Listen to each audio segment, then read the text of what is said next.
family, sisters, and brothers. It's great to be with you. That was Rabbi Eitan Katz singing for He will send His angels to guard you in all your ways from Psalm 91. Let's light up the darkness.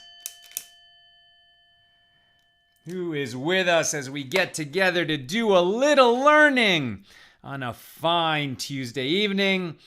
Stephen from New Hampshire, Pauline from Arkansas, Yehudit from South Carolina, Matt Milner says, Shalom, my friends, checking in from Eau Claire, Wisconsin. Anne from Merced, Sharon from New Jersey, Bill says, Shalom, Paula from LA, Diana, Ruth from San Diego, Nancy from North Carolina, Joyce from Amsterdam. Great to see you here, Joyce. James says shalom. Linda from Florida. Meggie Lynn from Ostrander, Ohio. Donna Smith, it's good to see you, saying shalom. Gisette says shalom. And Tom is with us from Philadelphia. And over on the YouTube side, Miracia from Atlanta and Lindsay from Cincinnati. Let's light it up. I just received this one today. This is one of our new Hanukkah shirts in the Accidental Talmudist store. I really like it. I mean, aside from the fact that I designed it, it's a great shirt all year, not just a Hanukkah shirt, though obviously it's got the menorah in it. But I was especially surprised. Lindsay commented yesterday that the quality of the products is so high. And it really has been, and this is the first one I got with the organic long sleeve. And I don't know, my skin is sensitive. Very often when I get even a cotton t-shirt, I have to wash it, send it through the laundry at least once before I can wear it. But this one was just comfortable immediately. Highly recommended. Got the wisdom candle there, just a little one on the back.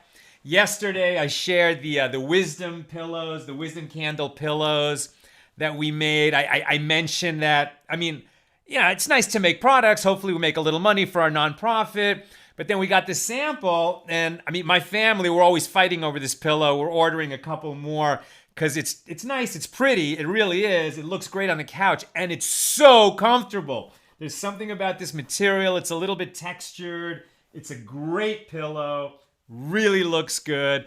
And I said I'm not much of a pitch man, but I guess people, believe me, because yesterday we sold a whole bunch of those. Thank you to everybody who bought one. It's great. Share them, show them to your friends. And I'm telling you, these are great holiday gifts. The pillows, the towels, the shirts, everything. And it supports our nonprofit. So thank you to everybody. We had a nice day at the Accidental Talmudist store yesterday. Hope to have some more nice days between now and Hanukkah. Okay. Some other big news. So where are we? We're on page 93. That's Sadi Gimel, page 93 of Tractate Eruvin, the third volume of the Talmud. We're in chapter 9, and we're completing our discussion today of the second Mishna in chapter 9. The big news is I'm starting a new notebook. So, just preparing these classes so that I can teach them since January 5th. I've already filled 3 of these notebooks, and today starting my 4th notebook. So everybody who's been with us this whole journey, that's just my notes so I can teach it. If you've been learning it, the Talmud is vast, and we're making some inroads into it. God willing, January 5th, we'll celebrate 1 year of this journey, and then we'll only have 6.5 more years to go. All right. So, what is going on now? Here in chapter 9, Mishnah number 2. So we've been talking about imbalanced courtyards. The title of yesterday's show is What Happens If Your Neighbor is an 800-pound gorilla. And as we saw, if there's 2 courtyards and they don't have a joint Eruv, and then the wall of the little courtyard is gone so that it completely, I had a figure of that, essentially like this, right, where the small courtyard has lost one of its walls completely, and the larger courtyard the passageway to the small courtyard is only an entrance in one of the walls of the large courtyard. But for the small courtyard, it's like one whole wall is gone. And so as we saw in that situation, the rights of the large courtyard extend into the small courtyard, and the small courtyard does not have that same privilege going the other way. And this has actually implications, as we saw, not only on Shabbos, but that people, one of the examples was if there's 10 men want to gather for a prayer service, morning, afternoon, or evening prayers. If 9 of them are standing in the large courtyard, 1 of them is in the small courtyard, they have a minyan. It's like 10 men are together. But if 9 men are in the small courtyard and 1 is in the big courtyard, now the majority are in the small courtyard. Its rights don't extend into the big courtyard, though vice versa is true. And so they don't have a minyan in that situation. That's one of the properties of this courtyard, where one loses its whole wall, but for the bigger one, it only acts as an entranceway into a courtyard whose walls are standing. Okay, so about that situation, we saw that one of the examples was, and this is why this figure here, these represent like vines, right? So in the large courtyard, you've got a vineyard, right? So vines are planted there. And there's a prohibition in the Torah against planting diverse species in the same area. So if there are vines planted in that big courtyard, normally you would have to have a separation of 4 cubits between courtyards and some other crop. Yesterday we mentioned wheat as an example. But here, because the rights of the large courtyard extend into the smaller courtyard, you can't plant wheat there at all because it's as if that is part of the larger courtyard. And about this, Abaye commented that, well, it seems that we've got a partition that prohibits. And it's interesting, and he's saying that's counterintuitive, because normally when we place partitions between things that need to be separated, so much of Torah and Talmudic law is about creating distinctions, right? Or marking distinctions. So normally a fence allows us, and we'll see a little bit later today, it actually permits us. In other words, it enables carrying, right? In fact, if you surround an enclosure with a fence, okay, in the public domain, you can't carry on Shabbos.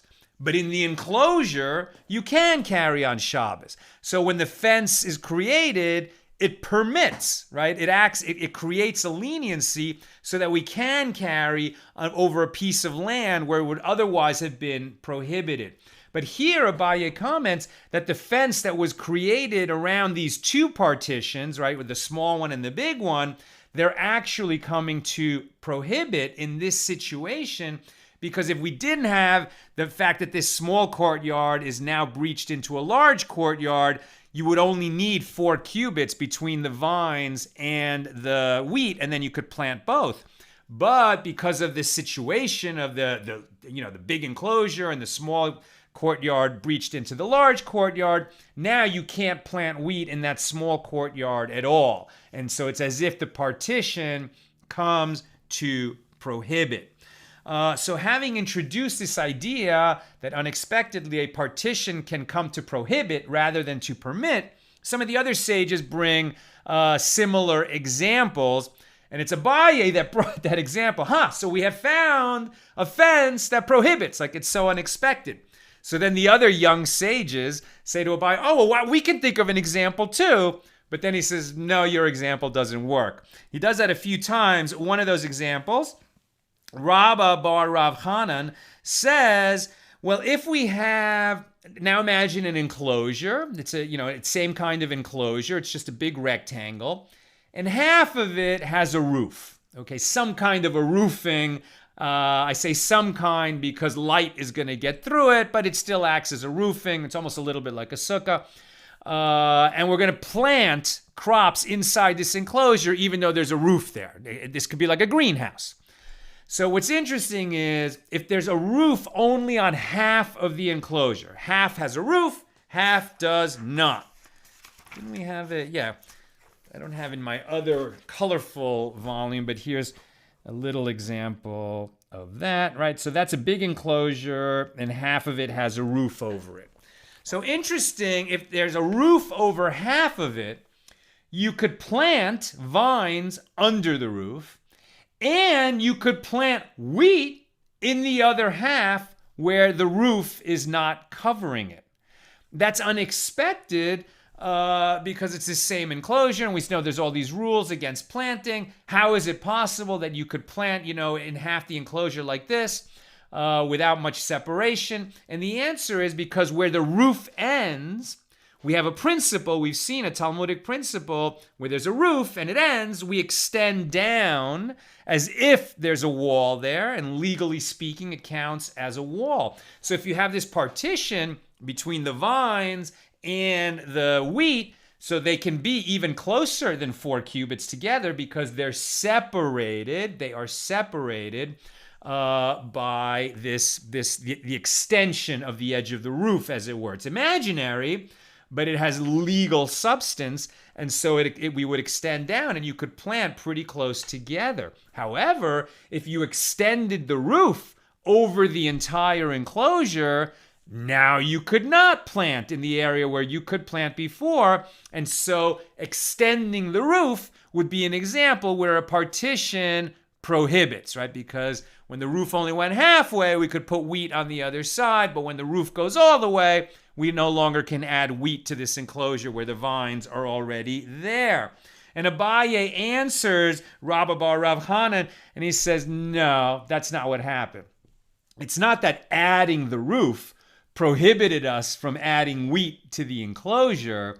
When you extended the roof, you removed our legal partition, the extension of the edge of the roof, right? You didn't add a partition, you removed a partition. And when I read that, I was reminded of this old sort of verbal mental puzzle that I got from my cousin Horatio probably 40 years ago. And I've told this so many times, and it's great for all ages, and it really makes people think, right? So if you have three fellows are traveling together and they check into a hotel, and I heard this in 1970, right? So it's 1970s prices. So they check into a hotel, a motel, right? Inexpensive motel, and they're charged $10 each. They're going to share a room, and the room costs $30, right? So they pay $10 each. The three of them go off to the room. The desk clerk is an honest man, and he remembers that, when 3 guys share a room, they actually get a discount, and it only costs $25. So he calls the bellhop, gives him the $5, and he says, take this to the gentleman in room 10. So the bellhop, who is not an honest man, pockets $2, right? He keeps $2 for himself, and he gives the remaining $3 back to the guys, giving $1 to each of the men who are sharing that room. So they spent $30 to rent the room. Each man spent $10, and now he received $1 back.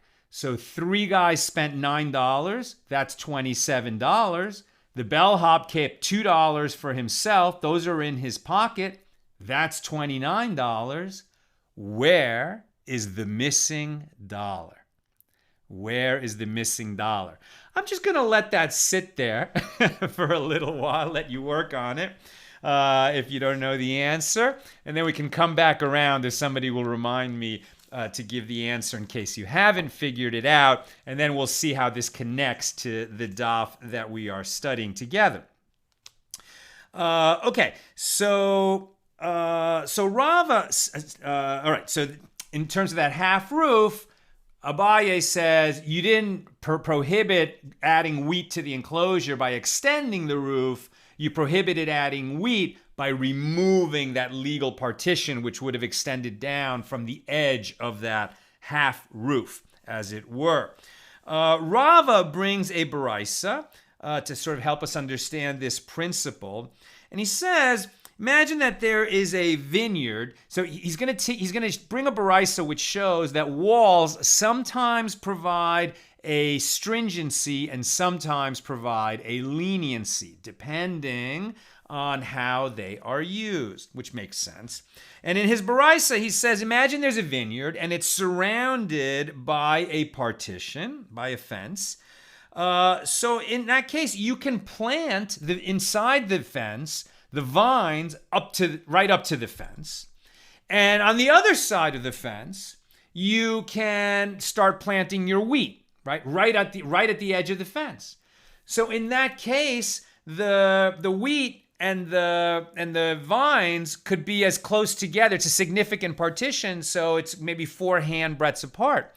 But if the fence were not there, the closest that vines and wheat could be planted, would be permitted to plant them, the closest would be 4 cubits, right? We need 4 cubits between vines and some kind of crop, so that we don't violate the Talmudic, the Torah restriction on diverse species, planting diverse species together. So in that case, the fence creates a leniency. Now, because of the fence, the vines and the wheat can be much closer together than if the fence was not there.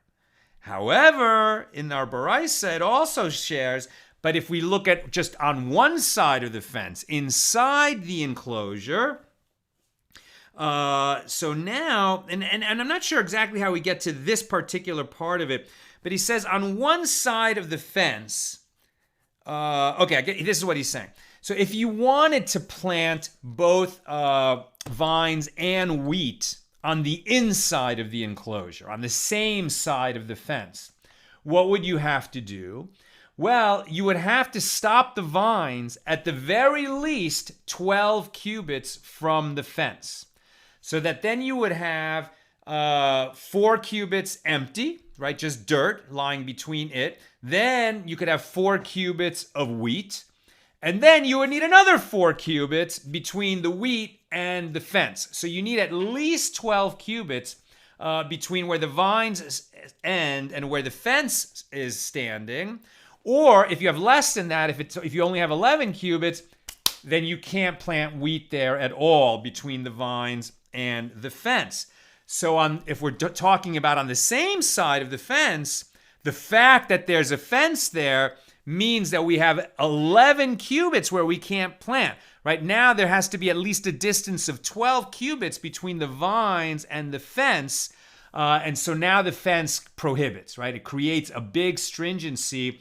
Whereas if the fence wasn't there, you could plant much further along, and all you would have to do is keep a 4 cubit distance between where the vines end and the wheat begins. So it would seem that we've now got a case as part of this baraisa where the fence comes to prohibit. But the Gemara answers, yes, but it's not the fence that prohibits. The fence does not create the prohibition, says the Gemara. Rather, it's a practical consideration that we need room to cultivate, right? The 4 cubits that has to be between vines and something else. Vines, I guess you could just walk alongside and pick the grapes. But when you're talking about crops, whether it's wheat or corn or something else, just in order to be able to cultivate them, we need a border. We need at least 4 cubits around them so we can, bring the machines through, pick, whatever is going to be needed for the cultivation of those crops. We need 4 cubits around them. And that is what creates the situation where you need the 12 cubits between the vines and the fence, not the fence itself. It's a practical consideration. The fence impedes cultivation. It doesn't legally prohibit us from planting there. Now we have a new case. Rav Chisda rules that if you have, so you have a courtyard, and at the edge of the courtyard you have an embankment, right? So, and now the embankment is only 5 cubits high, 5 handbreadths high, And that's not a significant enough embankment to act as a partition to surround the courtyard and to separate it from a neighboring courtyard. But if you have a 5 cubit, you have an embankment of 5 handbreadths, and then a partition, a fence on top of the embankment, which is another 5 handbreadths. So there's a wall there, half dirt, half wood fence, that is 10 handbreadths high. And as we've said, 10 handbreadths is the partition, is the minimum size that we need for a partition. So does the embankment plus the wood fence, which is 10 together, 10 handbreadths high, do they combine to form a valid partition between one courtyard and another? Says Rav Chisda, no, it is not a valid partition. Rav disagrees. Rav, who's so often we've seen has a stringent opinion, here he's going to be a little bit more lenient, and he's going to say, well, we have an embankment. So why is there an embankment there? Because one courtyard is higher than the other. How much higher? Well, one courtyard is 5 handbreadths higher than the other courtyard. So the lower courtyard has 5 handbreadths of dirt from the neighboring courtyard that's higher than it. And then on top of that, there's a fence 5 handbreadths high. So from the point of view of the lower courtyard, you've got a fence 10 handbreadths high. You've got a partition 10 handbreadths high. That is a valid partition. The residents of the lower courtyard, because there's multiple houses there, they can form an Eruv together and they can carry in their courtyard. But the people on the other side, they've only got this fence, right? The ground of their courtyard is 5 handbreadths higher than the lower courtyard. The fence is 5 handbreadths high, so they've only got a fence that's 5 handbreadths high. That's not a significant enough fence. They are not going to be able to form an Eruv in that situation, says Rav. And Rav Hoshaya, and Maremar, it's a name I haven't seen before, but Maremar says, no, it's valid. The embankment plus the partition, it's 10 handbreadths high. Whichever way you look at it, that partition is going to count. New case. Rav Hoshaya stated a dilemma. He said, the question that he asks is, do residents who arrive on Shabbos restrict those who are there from the start? Now, why is that being asked here? We're going to see in one moment, because what he means by new residents is that the fence between our courtyard and the neighboring courtyard fell down on Shabbos. The initial question is, do late-coming residents who arrive after Shabbos begins, restrict the residents who live in that courtyard and who have formed an Eruv so they can carry in and out of their houses on Shabbos? The late-coming residents who live there now, right, who arrive at this courtyard, they weren't going to be there for Shabbos, but suddenly they show up. They will restrict the other residents. No one's going to be able to carry. The new-coming residents cannot join the Eruv because they had to do that before Shabbos began, and they're only arriving after Shabbos began. But there's a cure. The latecomers who can't join the Eruv anyway, they're not going to be able to carry in this courtyard on Shabbos, but they can renounce their rights, which that doesn't mean anything since they can't carry anyway, but they do have some kind of formal rights that they can renounce, and then the people who were there from the outset and who formed an Eruv, they can now carry. But that we already learned that law. But here, Rav Hoshaya is asking, do these late-coming residents restrict the ones who are already in the courtyard? And what he's saying is, if a wall between two courtyards, and it's a significant wall, it's 10 handbreadths high, it's 4 handbreadths wide, it doesn't have a passageway between the two courtyards, so the residents of the two separate courtyards, while they maybe could form an Eruv separately in each courtyard, they didn't have the option to make a joint Eruv between the two courtyards. But then on Shabbos, the wall fell down. There was an earthquake, something happened, the wall falls down. So now there's an opening, and maybe it's a significant opening. It's more than 10 cubits wide, so it's no longer an entranceway. Now it's a collapsed wall.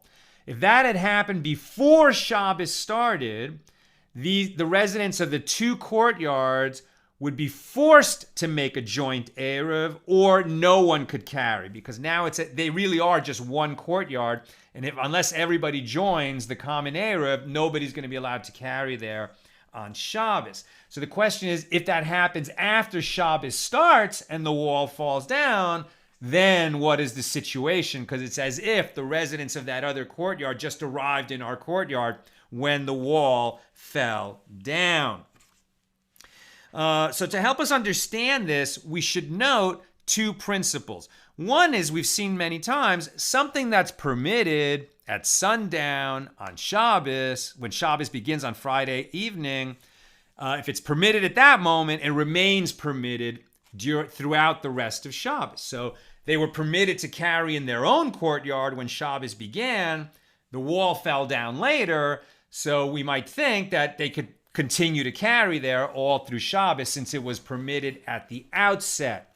But the other principle that might affect our thinking on this is that if you have a wall between a private domain and a public domain, that's very different. If that wall falls down on Shabbos, the people in the private domain, even though they could carry when Shabbos began, when the wall was standing, if that wall falls down during Shabbos, they can no longer carry. Why? Because the wall that falls when it separates a private domain from a public domain, when that wall falls down, the private domain ceases to be a private domain. It is now the public domain.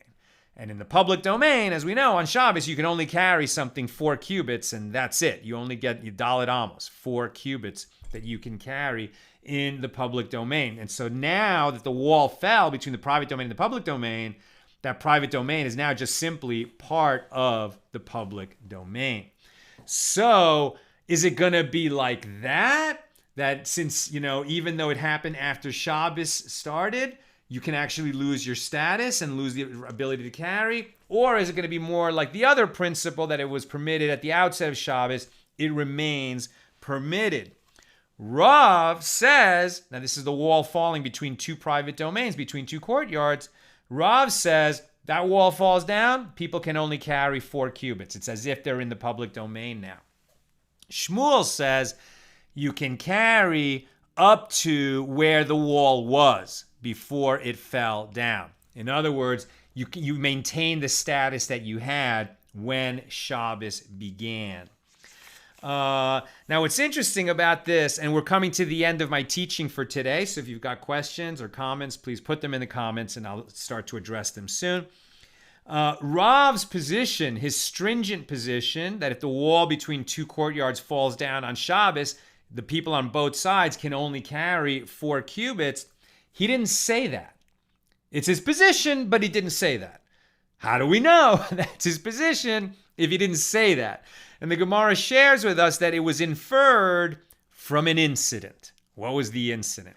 Rav and Shmuel and the students of Shmuel were hanging out in a courtyard on Shabbos. Presumably they were having a bite to eat, having a little wine to drink, and talking Torah. And the wall between their courtyard and the neighboring courtyard fell down. What happened? Shmuel said to his students, hang a cloak over the breach. And then we can just continue as we were before. Rav turned his face. In other words, he turned his face away in a gesture that clearly signaled that he disapproved of Shmuel's ruling. Was Shmuel offended that in his courtyard, with his students present, Rav gave a disapproving look to a ruling that Shmuel made when the situation came up? No, Shmuel laughed. And he made a joke out of it, and Shmuel said, and if Abba doesn't like it, meaning if Rav doesn't like it, right? And it's a term of endearment, but respect. Abba means father. So he says, if Abba doesn't like it, take his belt and secure the cloak. As if to say, so that the cloak will make a more sturdy partition. Now, we should have a lot of questions right away. First question is, can you build a partition on Shabbos? No, you cannot build a partition on Shabbos. So what's he saying when he says put the cloak there? Is he creating a partition? Is he instructing his students to create a partition? No, they're not creating a partition. All he's asking them to do is to hang the cloak over the breach in the wall. Why? For privacy. Just so that they don't, because modesty is very much an important Torah value. And, we don't want to look into their yard. They don't want to look into our yard. So just for the sake of privacy, we're going to hang the cloak over that breach. He's also saying you can carry the cloak over to the wall so that you can hang it there. In other words, we can still carry even though the wall was breached. Why does Rav object? Apparently, he's thinking that when the wall between two courtyards is breached on Shabbos, it's like when the wall between a private courtyard and a public and the public domain is breached on Shabbos, and now you can no longer carry in the private domain. Obviously, Shmuel doesn't feel that way. Rav does, so he's signaling that he would not rule that way. So then the Gemara asks, well, if he feels that Shmuel is wrong and he wouldn't rule that way, why does he just give a disapproving look? Why doesn't he say, whoa. I believe that this is a situation like a wall between a private domain and a public domain, and now no one can carry. Why doesn't he say it out loud? And the Gemara answers, because they were at Shmuel's house. More importantly, they were in the region of Babylonia where Shmuel was the local authority. Rav was a guest, not just a house guest, but a guest in the domain of the most prominent sage in that region of the country. So he's not going to challenge him in front of his students and try to undermine his authority in that way and say, well, you rule that way, but I don't rule that way. No, he just looked away. He didn't approve. It was clear that he didn't approve, but he remained silent. So then the question is, well, if he didn't want to undermine Shmuel's authority, why did he make this clear gesture that he would have ruled differently? Maybe he should have just, not only not spoken, but not gestured either. And the answer there is, well, because it was important for the other Torah scholars who were present to know that Rav does not hold by that particular ruling of Shmuel. In fact, Rav and Shmuel disagreed on many things. We've already seen a lot of those disagreements.